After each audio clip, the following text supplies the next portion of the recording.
Hello Toyota fans, I like deformed cars. So I've reviewed the Toyota Levin TE27 in the past, but I've never seen a ChoroQ where this has mirrors. So this toy came out in 2006 and it's the Japanese historic car series. I'm going to have to search it out more. I have a Honda that also has mirrors like this, but I'm curious what other cars came in this series. Oh, Toys Dream Project is made for these guys. I think there's a physical store and they basically tell or commission work from ChoroQ for so they could sell these in their stores.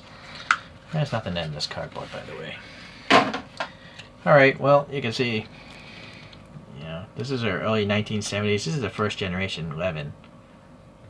Yeah, it's got the tall mirrors for sure, and it did come with stamped steel wheels like this ChoroQ has. Yeah, alright. Let's take a closer look here. Oh, if you're not aware of ChoroQs, these are pullback toys.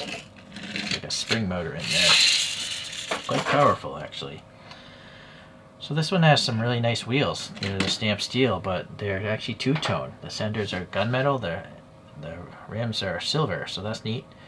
And it has the old school tires, which are actually more bulging out and more realistic than the more modern ChoroQs that are very slab-sided tires. I don't know why they do that in the modern ones.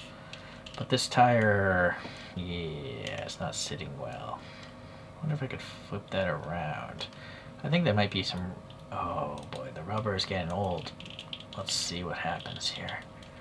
There's probably some extra plastic in the middle that's causing that to bulge out.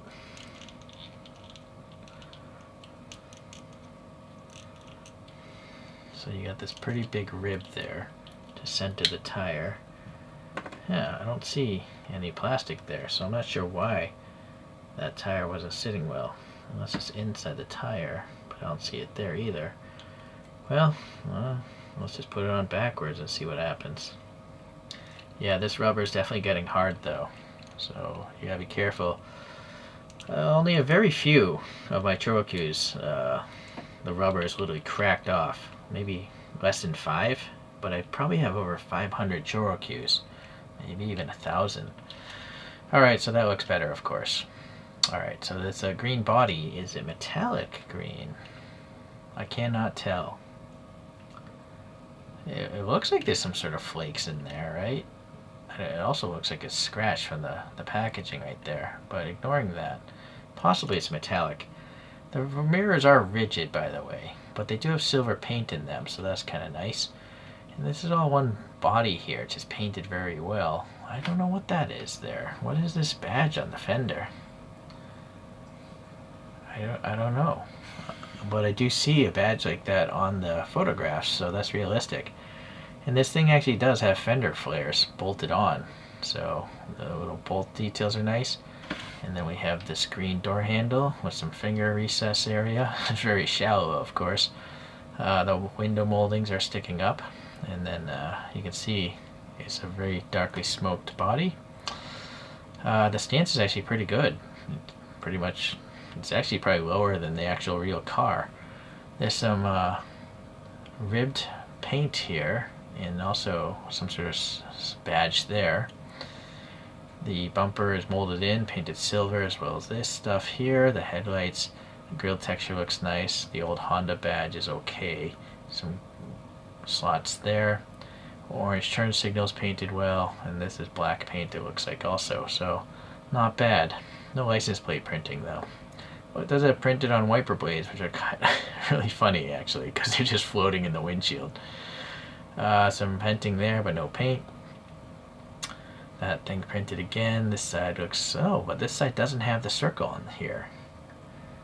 Oh, you know what? I am looking at the rear photo. It's not here on this side. So this is probably the fuel filler. Interesting that it would put it up there in the C-pillar.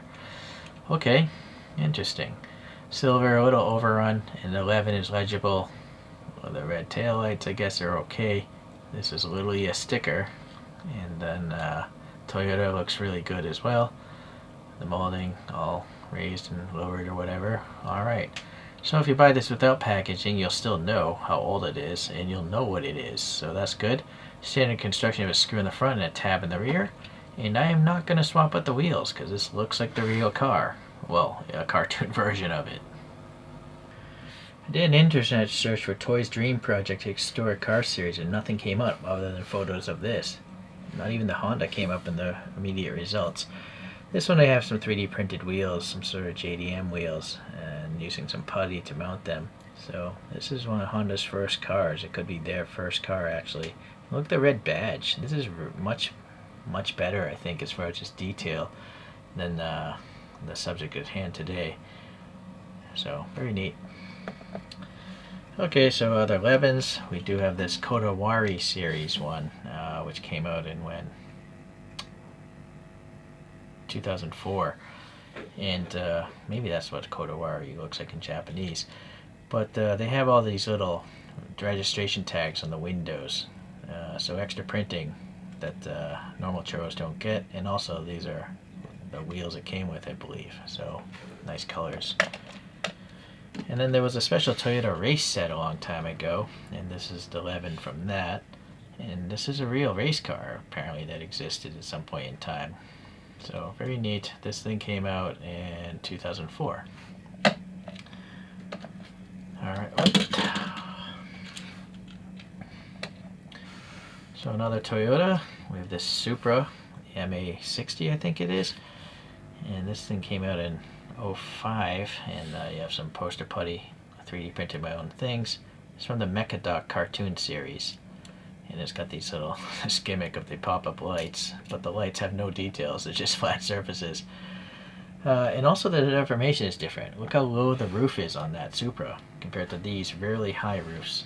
You know, so the deformation is definitely different on that. I guess the last one I'm going to throw up there is another Toyota, a Starlet, a road-going version with some 3D printed wheels that I purchased, and use putty again. So it's number 81, and it came out when? 2003. Yep.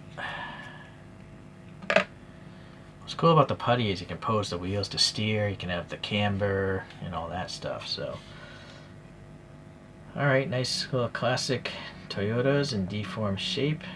This one has more taillight printing, this race car. It's got the backup lights, so that's a highlight. But mirrors are cool. I like the mirrors. ChoroQ Zeros, the current line of ChoroQs, they do come with mirrors, but you have to glue them on. They don't have like mirror peg holes, so once you glue it on, you're going to knock it off, and then you're just going to have a bunch of glue residue. So that's why I never use the mirrors when I review ChoroQ Zeros. It's very, very rare. So it's nice to see that this already came with mirrors, and they're probably pegging into the body and maybe stand a chance of not breaking if you were to drop this. Thank you for watching. We'll see you the next time we do a ChoroQ.